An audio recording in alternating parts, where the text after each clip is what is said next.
ఇంకోటి అడగాలండి, ఇంకోటి చాలాసార్లు అడగాలనిపిస్తుంది నాకు. అడగాలంటే భయం అవుతుంది. అడుగుతాను, అడగరాదు వెళ్తామన్నా ఇప్పుడు సీక్రెట్ గా ఓపెన్ గానే అడగాలి. అదే నువ్వు ఇక్కడ మీటింగ్లకు పోయినా, ఇక్కడ ఫంక్షన్లకు పోయినా, దావత్లకు పోయినా మొత్తం వదనం వస్తుందంట. అంటే దాన్ని రెండు క్వశ్చన్ నువ్వు ఎట్లా అడుగుతావు? అదే అందుకే అడిగిన ఫస్ట్ అడగాలవుతా అని చెప్పేసి. ఇప్పుడు సింధం ఎట్లా వచ్చింది, ఎందుకు వచ్చింది? అన్నం మీద అభిమానంతో కలవనికి వచ్చింది, కలిసిందిగా కలిసింది. ఇప్పుడు మా ఆవిడ కూడా రాజకీయాల మీద అభిమానం ఉన్నది, ఉద్యమాల మీద అభిమానం ఉన్నది. అయితే దానికి సంబంధించి రెండు క్వశ్చన్ ఉన్నాయి. రాజకీయాల్లో దుకాణం ఓపెన్ చేయకుండా నీ ద్వారా మార్కెటింగ్ ఓపెన్ చేద్దామన్నా, ఇంకోటి ఏంటంటే ఇంకోటి వచ్చిందా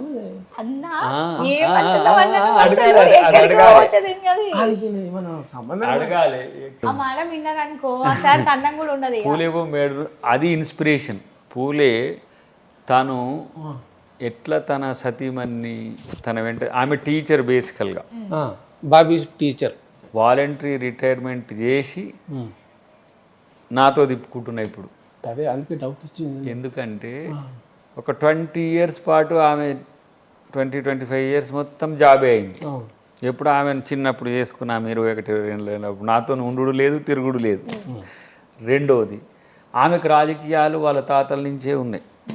లచ్చరామ్ నాయక్ అని ఆయన వీళ్ళ ముత్తాత నాగార్జున సాగర్, మన జాన్ రెడ్డి గారి దగ్గర, అలా బ్లడ్లో పాలిటిక్స్ ఉన్నాయి. ఆమె కూడా పాలిటిక్స్ చేయాలని ఉన్నది. రెండోది, ఫస్ట్ ట్రైనింగ్ సామాజిక ఉద్యమాలు చేయాలి, సమాజం తెలవాలి అంటే సంపూర్ణ అవగాహన రావాలంటే ఒక 10 సంవత్సరాలు నేను ఉద్యమాలు చేసినాక రాజకీయాలకు వచ్చిన. ఆమెను ఇప్పుడు 2-3 సంవత్సరాలను అప్రెంటిస్ చేస్తే రేపు ఉన్నాయి కదా 33% వస్తున్నాయి ఇళ్లకు రిజర్వేషన్లు, కేంద్రం నుంచే వస్తుంది. అట్లా అవకాశం వస్తే నిలబడుతుంది. కానీ ప్రజాసేవే ఉంటుంది, నాతోనే ఉంటుంది. ఇక అనుమానం అనే ముచ్చట వస్తే అది ఉంటుంది, ఆమె కూడా ఉంటుంది. కానీ ప్రతి భార్య భర్తతో ఉండాలని ఉంటుంది ఎప్పుడు కూడా. మనమే అవకాశం ఇవ్వం. ఇలా డెమోక్రాటిక్ మోడ్ కాబట్టి అసలు ఆయన అడగనియాలమ్మా నువ్వు. నాకు చిన్నప్పటి నుంచి ఇప్పుడు పిల్లలు ఉంటారు కదా, తనతో కూడా ఆమె ఉండదు, వాళ్ళతో కూడా ఉండదు. నాతో ఉండడం అనేది ఆమెకు ఎక్కువ. నువ్వు ఆమెను అడగాలి. అంత డేర్ ఉందా? క్యూరియాసిటీ బాగా పెరిగిపోతుందన్న. ప్రతి సందర్భంలో ఉంటుంది. అప్పుడేమో స్కూల్కి పోయేది, స్కూల్కి పోయిన తర్వాతనైనా మేము వచ్చి ఉండేది. ఇప్పుడేమో ఇక ఆమె కూడా ప్రతి మీటింగ్లో, ఇప్పుడు మన విద్యార్థుల కాడికి పోయినాం కదా, తెలుసుకుంటుంటుంది ప్రత్యక్షంగా ఎట్లా మాట్లాడాలి. తర్వాత నువ్వు అన్నట్టు ఇప్పుడు నా బొమ్మతో ఆమె కూడా ఆగపడితే ఎవరేమో నీకే అనుమానం వచ్చినట్టు తెలుస్తుంది కదా, అరే దయాకరుల భార్య అని చెప్పేసి. అంటే ఏదో మొడాలిటీ అనేది కాదు, కానీ డెఫినెట్గా నా దృష్టిలోనైతే మహిళా సాధికారిత అనేది మహిళా రాజ్యాధికారంతోనే వస్తుంది. నేను అది బాగా నమ్మినోని. ఇది పితృస్వామ్య వ్యవస్థ తెలుసు కదా నీకు. మాతృస్వామ్య వ్యవస్థను విధ్వంసం చేసి పితృస్వామ్య వ్యవస్థ వచ్చింది. సో మళ్ళీ మహిళలు రాణించాలంటే వాళ్ళు రాజ్యాధికారంలో భాగం కావాలి. దీనివల్ల 2 లాభాలు ఉన్నాయి ఫ్యూచర్లో. ఎట్లంటే ఈవెన్ టీఆర్ఎస్లో ఉంటుంది, ఈయన కాంగ్రెస్లో ఉంటుంది. చెప్తాను, డౌట్ ఇచ్చింది, చేసుకోవచ్చు కదా అన్న మంచిగా. ఇప్పుడు గతంలో ఉంటారు కానీ నేనేడ ఉంటే ఆమె ఉంటుంది. డౌట్ ఏంటన్నా, ఇప్పుడు ఆ పాటలు ఏం జరుగుతుంది, ఈ పాటలు ఏం జరుగుతుంది, ఇంట్లో డిస్కషన్ పెట్టుకుని ఇన్కమ్ ఉంటుంది కదా, ఇక్కడ నుంచి ఈ పాటలు ఈ పాటలు. నీ బాధ ఒకటి కాదు, నువ్వు మీ ఆవిడని ఎందుకు తీసుకురావట్లేదు, నాకు డౌట్ అనుమానం వచ్చింది. కరెక్ట్ క్వశ్చన్ సార్, అడగండి, గట్టిగా అడగండి. ఇంకా ఫిట్టింగ్ పెడతావు. అరే మీ ఆవిడ నీకు అన్ని రకాలుగా, నీకు పొద్దుగాల నుంచి సాయంత్రం వరకు అన్ని చేసి పెట్టాలి, ఏమన్నా బానిస మీ ఆవిడ కాదు. నాకు తిప్పుకోవాలి కదా, నువ్వెందుకు తిప్పుతలేవు అని అడిగితే చేంజ్ టాపిక్ అన్న. ప్రతి మగవాడు వీలైతే తన భార్యను వెంట పెట్టుకొని రావాలి ఎక్కడికైనా. అది ఎందుకంటే ఆకాశంలో సగం నాలో సగం అని డైలాగ్స్ కాదు, ప్రాక్టికల్గా చూపించాలి. నేను ఇప్పుడు ప్రతి దగ్గర నేను ఫంక్షన్సే కాదు, పొలిటిక్సే కాదు. ఇప్పుడు ఆమె అఫీషియల్ మీటింగ్స్ ఉన్నాయనుకోండి, అఫీషియల్ మీటింగ్స్కి రాదు. మనం కలిసిపోయేదే జనరల్ దగ్గర తీసుకొని పోదాం. ఎందుకు 2 రకాల లాభాలు మనకు, 2 రకాల లాభాలు. ఎట్లా అంటే ఏమంటారు, ఒకే ట్రాక్ మీద 2, అటు జీవితం అవుతుంది, ఇటు రాజకీయం అవుతుంది. ఇంకా రేపు దానివల్ల భవిష్యత్తులో లాభాలు కూడా చెప్తాను నీకు. సార్ నాకు ఒక డౌట్ వచ్చింది ఇప్పుడు. చెప్పు, నీకు కూడా వచ్చి ఆయనతో ఉంటే వస్తుంది కామన్. అన్నది పాకిందంటారా అంతే, సావాస దోషం. అయితే ఇప్పుడు మేడం మీతో ఎప్పుడు వస్తున్నారు కదా, అంటే జనరల్ మీటింగ్స్కి వస్తూ ఉంటారు. ఎప్పుడైనా మీకు ఇబ్బంది అయినప్పుడు మేడం అపోజ్ చేస్తారా, ఫీల్ అవుతారా? మేము జనరల్ భార్య భర్తల లెక్కన మాది వాదాలు వాగ్వాదాలు మేము జస్ట్ ఫ్రెండ్స్ లెక్క ఉంటాం. She my friend first, after lover, అటు తర్వాత భార్య. ఆ పాత్రలన్నీ పోషించుకోవచ్చు. అంటే మీది లవ్ మ్యారేజా సార్? అంతే కదా, లవ్ మ్యారేజ్ తెలియదేమో మీకు. సత్యన్న లవ్లు తెలుసుకోడు, కాంట్రాలు తెలుసుకుంటాడు. సార్ అసలు మీరు ఎట్లా పెళ్లి చేసుకున్నారు సార్, మీ ఆవిడని అడగలేదు చూసినావా సార్? సగటు మగోళ్ళ లక్షణం అంతా ఎట్లుంటుందంటే ఎంతసేపు భార్యను ఆఫ్లైన్, మనమే ఆన్లైన్ అనేది ఉంటుంది. పూర్తి డెమోక్రటిక్ మొగుడు ఎప్పుడైనా సరే భార్యకు కూడా సమాన అవకాశాలు ఇవ్వాలి.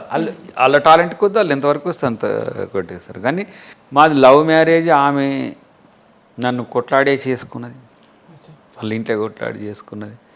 నేను చేయబట్టి వాళ్ళ ఫ్యామిలీకి కూడా దూరం అయింది కాబట్టి ఇప్పుడు ఆమె ఫ్యామిలీనే నేను కదా దూరమైన. మళ్ళీ ఏం దూరం అంటే దూరం కాలే, వాళ్ళకి అప్పుడు కొంచెం ఇష్టం లేనట్టుగా కనిపించి ఉండే. మళ్ళీ ఓకే అయ్యారు వాళ్ళ డాడీ వాళ్ళంతా వచ్చారు. సో ఇప్పుడు ఆమెకు మమ్మీ లేడు, డాడీ లేడు, నేనే మమ్మీ డాడీ. మళ్ళీ నేను కూడా ఆమెకు సన్ టైప్, వాళ్ళు ముగ్గురు ఉంటే నేను ఒకని లాస్ట్ అని. మనకు చాలా లీస్ట్ ప్రయారిటీ ఉంటుంది అనుకో. సో అట్లా కొంచెం ప్రేమ పెళ్ళి కాబట్టి కొంత ఎక్కువ ఉంటుంది. బట్ న్యూ ట్రెండ్ను కూడా ఎట్లా అంటే ప్రతి మగవాడి విజయం వెనుక ఒక ఆడది ఉన్నట్టు అన్న ఎట్లా సేయింగ్ ఉంటుందో, ప్రతి ఆడదాని విజయం వెనుక కూడా మొగుడు ఉండాలి ఈక్వల్. మేము ఆ విషయంలో ఎప్పుడు నాలో పురుషాధిక్యం అప్పుడప్పుడు కనబడుతూ ఉంటుంది. తగ్గించుకోవడానికి, రేషనలైజ్ కావడానికి ఉండాలి. ఇప్పుడు మమ్మీ అనుకో, మమ్మీని మనమే బెదిరిస్తాం. మా అమ్మ అంత నన్ను నిలదీయలేదు, ఎందుకంటే అది అమ్మ కాబట్టి. మా అమ్మకు కొడుకు ఎప్పుడు కాదు, అమ్మకు కొడుకు ఎప్పుడు కూడా ముద్దే కదా. నువ్వు తప్పు చేయి, మంచి చేయి, ఏది చేసినా ఓకే, నా కొడుకు ఫుల్ 100 మార్క్స్ వేస్తారు. ఇక్కడ భార్యలు ప్రశ్నిస్తారు కాబట్టి వేయరు, కానీ వాళ్ళు ప్రశ్నిస్తారు కాబట్టి మనకు వాళ్ళు వ్యతిరేకం అనిపిస్తారు. కానీ వాళ్ళే మనల్ని మంచి చేసేటోళ్ళు. అవునా కదా? ఇప్పుడు తల్లా పెళ్ళామా అనే చర్చ కూడా ఉంటుంది కదా. తల్లి ఎంత ప్రయారిటీ ఉంటుందో పెళ్ళాం కూడా అంతే ప్రయారిటీ. అమ్మ కానీ మనకు 22-23 సంవత్సరాలు పెళ్లి చేసుకునేంతవరకు అమ్మ బాధ్యత ఉంటుంది, ప్రేమగా ఉంటుంది. నువ్వు కూడా తప్పు లేదు, మెప్పు లేదు, అమ్మ కొడుకులమే మనం. తర్వాత ఎవరం పెళ్ళాం కొడుకులమే కదా. ఆమె పెడితే తినాలి, ఆమె పెడితే చేయాలి, ఆమె కంట్రోల్. మళ్ళీ అది 60-70 వరకు ఉంటుంది. వీళ్ళతో లైఫ్ స్పాన్ ఎక్కువ ఉంటుంది. కానీ పెళ్ళాన్ని కూడా తల్లిలా చూసుకునే మొగుళ్ళు ఉంటే ఇంకా చాలా మంచి సరే. ప్రాక్టీస్ చేద్దాం, మనం కూడా విలన్లమే కదా బ్రదర్. పురుష జాతి అంతా జాతి లక్షణం చాలా డిఫరెంట్గా ఉంటుంది. ఏంది, మనం by product of the women. So మనం వాళ్ళకే పుడతాం, వాళ్ళకే మోసం చేస్తాం, వాళ్ళు భరిస్తారు పాపం. నాకు అప్పటి నుంచి డౌట్ వస్తుందన్నా, ఈ పురుష అహంకారం అంటున్నావు, ఆడవాళ్ళకి ఎక్కువ సపోర్ట్ చేస్తున్నట్టుంది. ఇది కథ ఏంది, కొత్త రాజకీయం ఇది? నాకైతే ఆ విషయంలో పూలేని అంబేద్కర్ని నేను చాలా ఇన్స్పైర్ అవుతాను. ఇద్దరు కూడా ఆడవాళ్ళని ఎక్కువ సపోర్ట్ చేయాలి. పూలే తన భార్యకు చదువు చెప్పి వాళ్ళను దళిత పల్లెలకు పోయి చదువు చెప్పిస్తారు ఆమెతో. ఆ మహాతల్లి ఆ రోజుల్లో అంటరానితనాన్ని ఎదుర్కొంటున్నప్పుడు ఓబీసీ ఉంటారు కదా వీళ్ళు, ఎస్సీ వాడలకు పోయి నువ్వు చదివేందుకు చెప్తున్నావు ఆమె మీద దాడులు చేస్తారు. జంకద్ 200 years బ్యాక్ ఇష్యూ నేను చెప్తున్నా, ఏదో 20 years బ్యాక్ కాదు.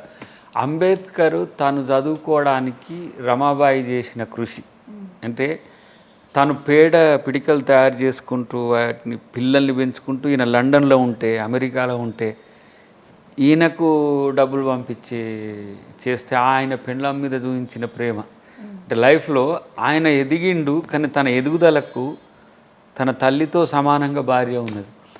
అట్లనే నా ఎదుగుదలలో కూడా ఈమె ఉన్నది కదా. ఎదగటానికి ఏమో అంత వాళ్ళ యొక్క శ్రమను తీసుకొని వాళ్ళు ఎదగడానికి మనం అది అంతే ప్రయారిటీ ఇవ్వాలని. ఇదే డౌట్ అనుమానం.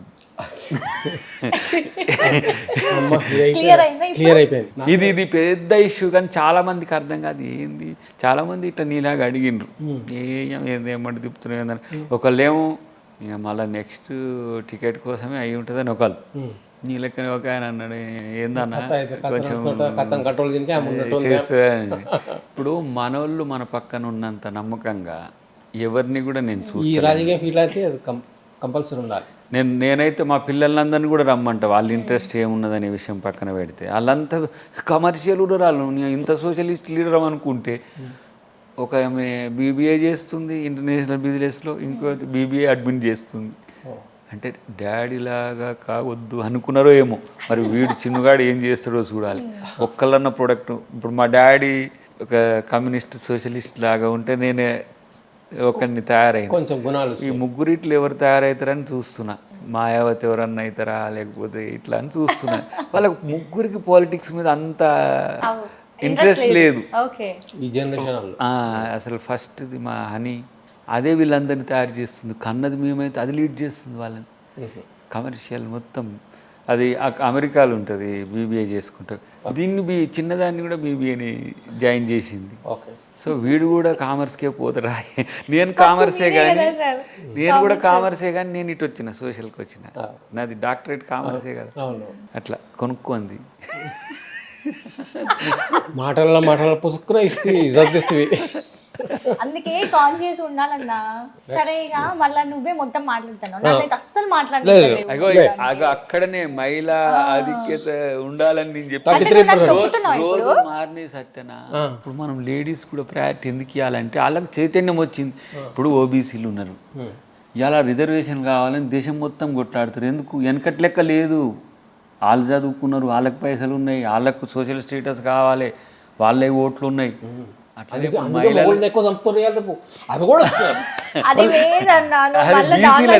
అనేది ఇప్పుడు మహిళలు వాళ్ళు కూడా 50% అయినరు. వాళ్ళు చదువుకుంటారు, వాళ్ళకి అవకాశాలు వచ్చినాయి.